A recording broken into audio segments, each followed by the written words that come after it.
Welcome back to Fresh Economic Thinking. You're with Cameron Murray and regular co-host this week, Jonathan Gadir. Welcome back, Jonathan. Thanks, Cameron. Now, I recorded an interview with Josh Szeps, an Australian former ABC radio presenter, runs the Uncomfortable Conversations podcast. And the headline of that conversation was, "There is no housing crisis." And I guess that's the result of my answers to Josh's questions about what we should expect the housing market to do. How does it function? How do we analyze it? And Jonathan had a listen and wants to dig into some details. So if you haven't listened to that, go check it out and then come back and let's get into some even deeper details on housing markets. So what was your impression there, Jonathan? Yeah, I do like Josh Szeps. I listen, like I've been a long time listener, and to his podcast, and I disagree with him on certain COVID related things, and it's kind of a shame that you didn't get a chance to go into that with him. But that's all right. Like you had a really long, like surprisingly long discussion with him on the housing market stuff, and he's really good value for banter and back and forth, and Yeah. certainly wasn't boring. Like it was, I think, a very fast-paced conversation, I think, between the two of you. I wouldn't say I want to dig into details. I'd rather say I want to like question things, which is, and Oh, okay. without being too repetitive, because I know in the past I've asked you like, hey, do you, like, what's with the what's with the sudden neoliberal economist thing that you're taking recently? Um, but like, I guess like, one of the recurring themes of that whole discussion with Josh was, um, well, like you said, well, the market's doing what the market should do, which again, I've pushed you on before. Like, well, I just want to know again from you, Cameron, like you brought up the Singapore way that they penalize Mm. investment and prioritize, first buyers, families or whatever, buying and getting a place to live through taxes. And you said, yeah, that's something we can do if we want to. So, like, do you want to? Like, are you still in favor of it? Or is it just like, yeah, it's just something that other countries do? Well, that's a good question. I guess we can separate out a couple of things. So, one thing I've proposed is if we're unhappy with the housing market outcomes for whatever reasons of inequality and access to high value locations of working class people, then we need to offer a non-market way to get that housing access, right? The But market's just are not going to. you concerned about it? I guess, um, I'm not as concerned as I was simply because Australia currently is not having the first home buying crisis that many countries had sort of after the financial crisis, for example. We had record first home buying in 2021. The home ownership rate hasn't really dropped much. Yes, we're buying houses later, but we're doing everything later. We're studying longer, we're marrying later, we're starting work later. So, of course, we should be buying houses later in our lives if that extended life pattern is happening more broadly. So I guess I'm less worried, and I think it's important to put what's happened in the last sort of 18 months as we've increased interest rates, right? So you used to get a mortgage during COVID for 2%.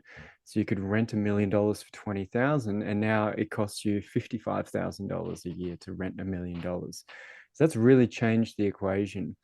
And what we've seen in this last little period is not the accumulation of 40 years of bad policy, but a short-term cyclical period where we've tried to stop people buying houses by raising the interest rate. And we've accepted this macroeconomic trade-off that, yeah, when we tighten the interest rate, fewer people are going to buy houses because we want people to buy fewer houses. And so it's sort of true that it's a difficult, abnormal time to buy a house right now relative to renting and relative to incomes. But this period won't last forever as well. So I guess I'm just trying to put it more in that context of what we should expect the market to do and not do, because I can tell you what happened during the 2000s, property bubble. is the government geared up for various first home buyer schemes, and the ACT had a land rent scheme where the first home buyers could rent the land and then own just build the house and pay a little bit of rent so they could have a smaller mortgage.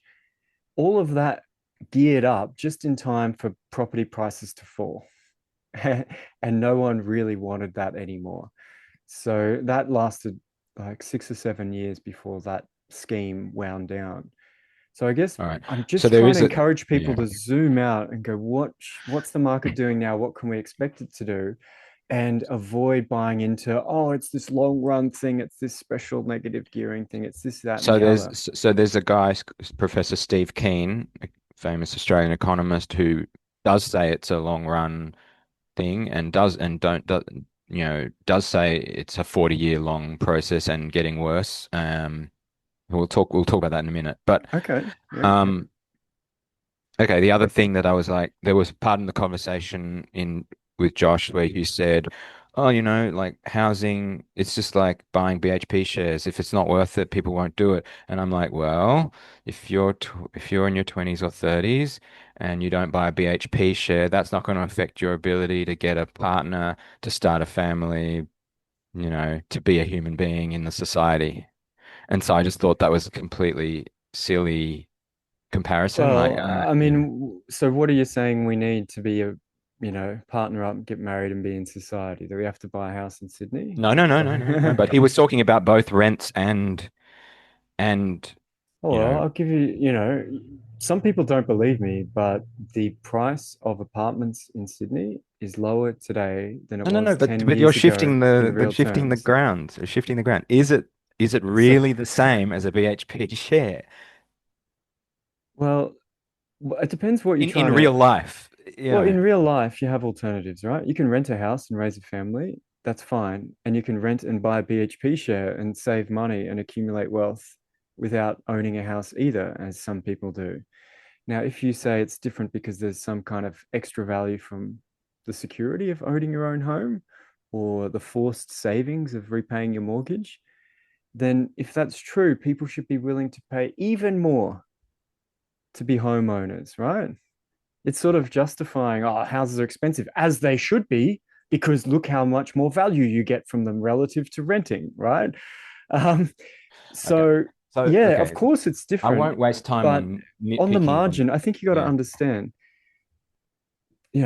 80,000 people are going to buy a first home by a year, and right, and maybe 5 or 10,000 on the edge will go, oh, this is no good. And yes, they'll have to delay a purchase or buy in a different suburb, but it's not a clean yes, no, everyone misses out forever type situation. That's sort of how economics works at the margin. People delay, they adjust. There's not a group of people who would have been buying houses with some other tax setting that will never buy a house now. Does that make sense? Yeah, I think let me formulate a sort of philosophical point, and I'm Okay. doing it for the first time, so bear with me, might take a bit.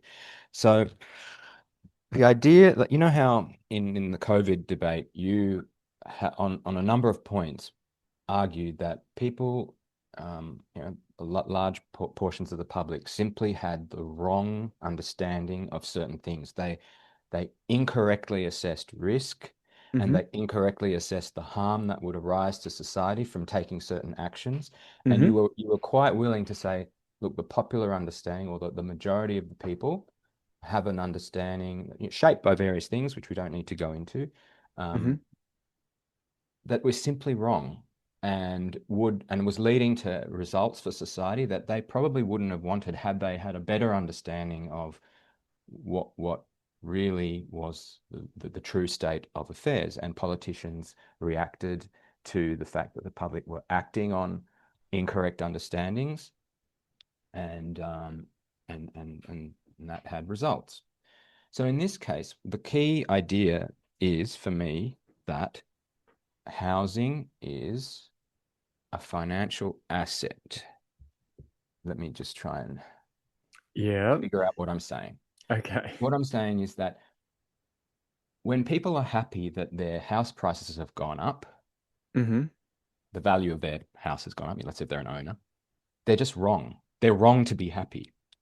because it's all on paper. It's all theoretical. Only at the margins, in rare edge cases, like maybe 5% of people are ever going to be cashing out and going, as Josh said in his word, it's to live in Estonia, although I would say going to live in a hut in the bush or going to live in an igloo in the Arctic. They want to, or even if they've got a nice big house in Sydney, cashing out and going and buying a nice other big house in somewhere a lot cheaper. That's Hmm. very, very rare. Even for rich people, they've got their nice big house. They don't go, oh, in Hmm. Tasmania, it's half the price. Oh, I'm going over to Tassie now. Bye. Like it's very, very unusual and it's rare edge cases. For 95% of people, for 95% of the time, it is shelter. It is not a financial asset, even though they might believe it's a financial asset. And even though they might be happy, oh, look, it's gone up in value 3 times in the last Yeah. 20 years. They're wrong to be happy because they're never going to be able to benefit from it in the way Mm. they think. They basically they've got their shelter, their house is their shelter, then the fact that it's worth 4 million or 500,000 is irrelevant. It's shelter. Uh, So the whole So, discussion for me is this kind of fiction, is this kind of fictitious sort of airy nonsense. So that right. is, yeah, So a couple of things. yeah. Um, so let me just try and paraphrase what you've said, that the obsession with housing as a financial asset where we really care about the capital gains and the rental returns is in the aggregate an illusion because for homeowners, if your house goes up, it doesn't give you any advantage because you can't avoid having a house. So if you sell it, you have to repurchase pretty much at the same price. And so you're not really gaining a financial advantage. It's all on paper. It's kind of you're succumbing to what we call money illusion.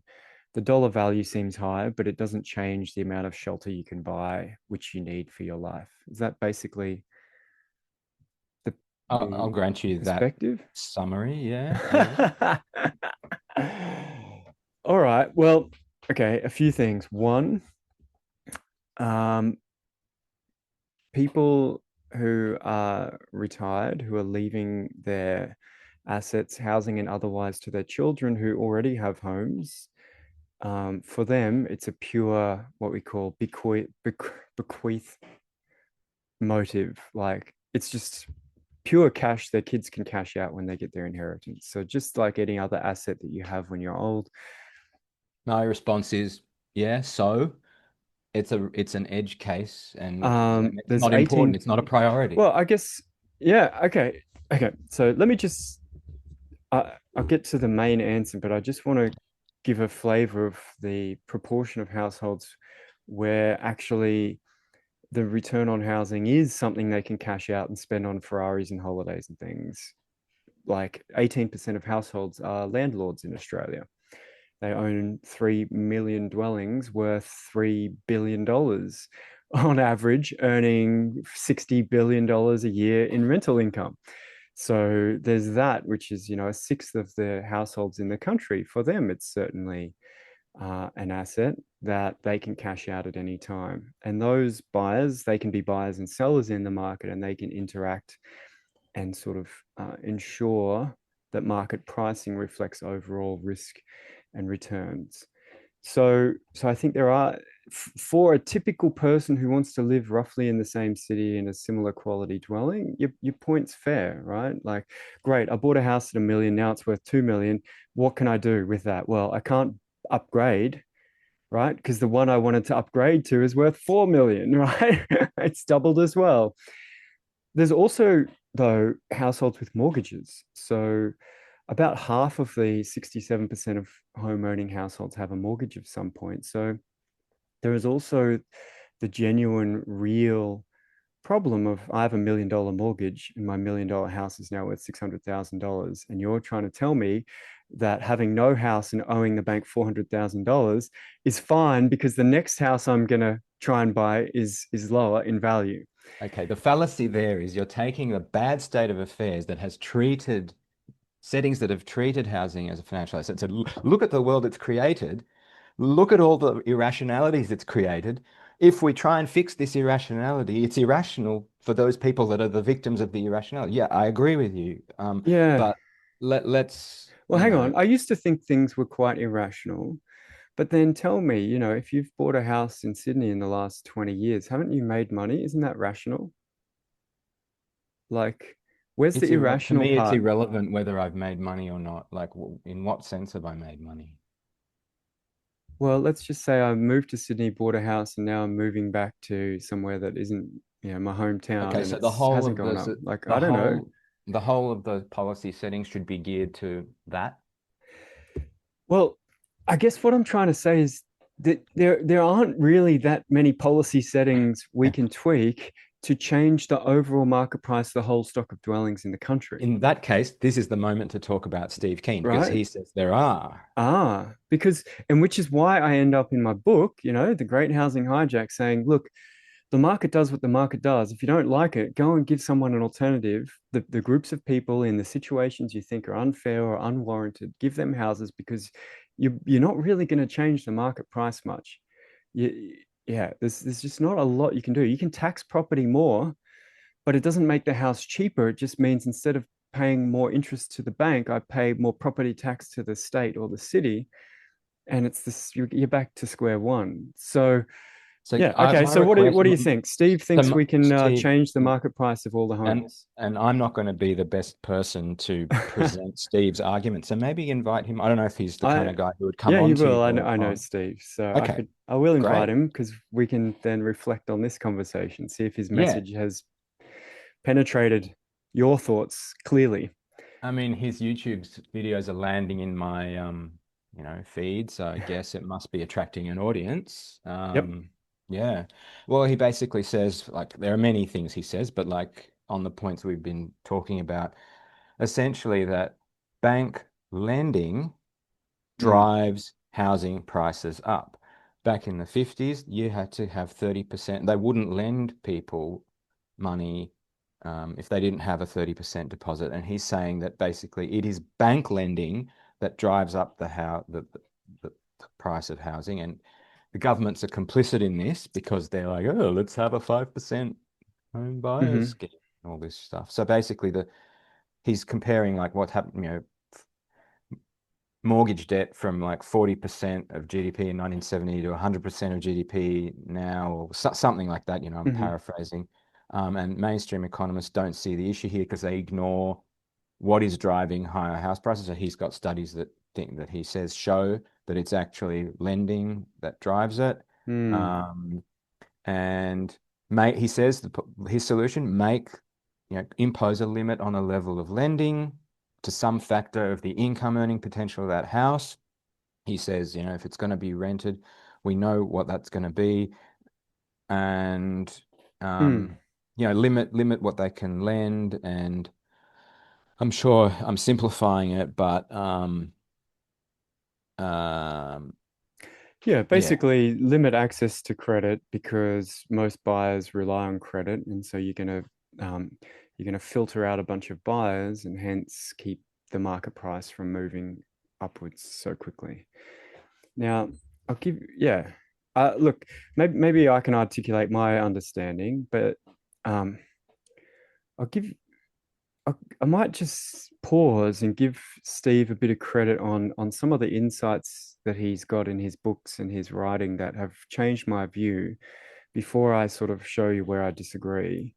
mm, And a few of those points are his big contribution intellectually, I think, is the idea that in a dynamic setting, you can be in an equilibrium, as we say in economics, but that's unstable.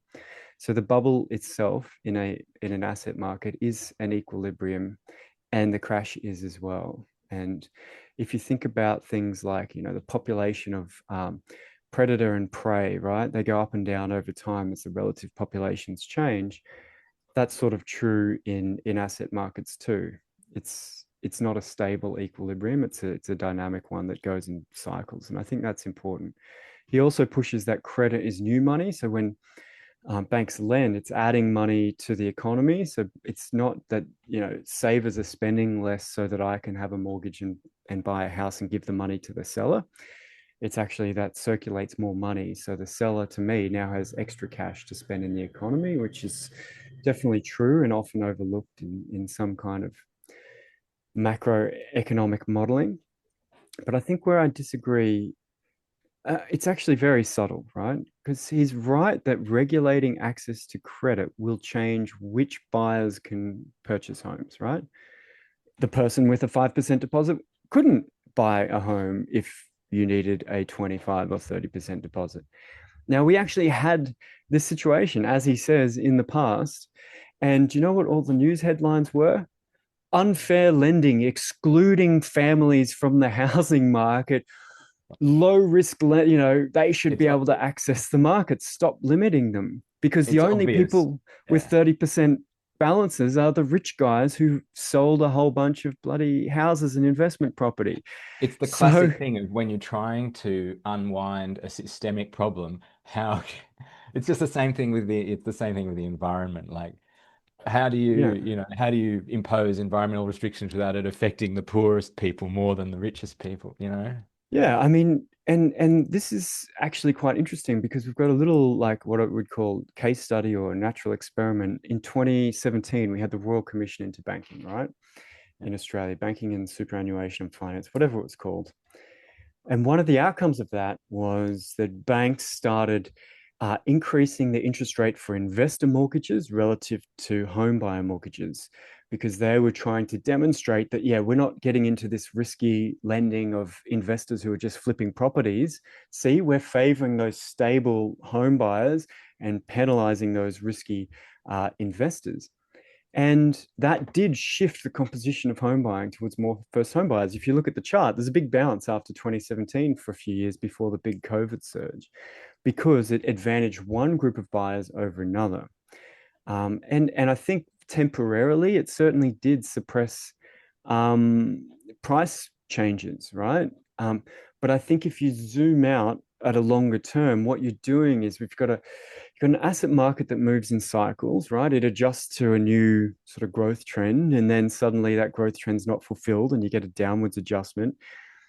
And I would say regulating access to credit sort of changes the slope of that cycle, but doesn't change sort of the level of prices on average over the long term, right? Because that level of prices has to be tied to the returns in other markets. So I think it's true that you can sort of knock off the top of a bubble because you run out of buyers earlier, right? Speculative buyers earlier by restricting credit. But in the process, you might be basically knocking out all the first home buyers. So I think if you're going to be regulating credit, what you want to do is make investor lending really hard or high interest rate, or require certain, equity contributions, right? So low loan to value ratios, high interest rates, um, because those investors are much more sensitive to when they buy and sell, and they're the ones that amplify the cycles. So I guess I'm sort of conceding he has a point that um, if you exclude people from the market, you can change the market price or trend, the change in price trend. And that's classic economics, right? If you want to change a market price or outcome, you have to prevent some people from buying and selling who would otherwise buy or sell. And that's the sort of common sense economic logic behind this.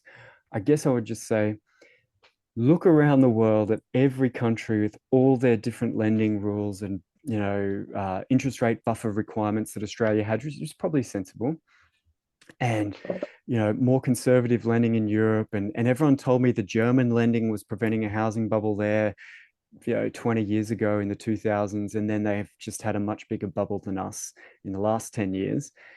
So it's really hard to pinpoint just the exact amount of effect you can have on cutting off the top of that bubble during the cycle and perhaps preventing a bigger drop. So maybe in the US, right, in the 2000s before the financial crisis, if you had tighter lending, what's that movie where they talk to all the strippers about all how many houses they've bought? The Big Short. Yeah, yeah.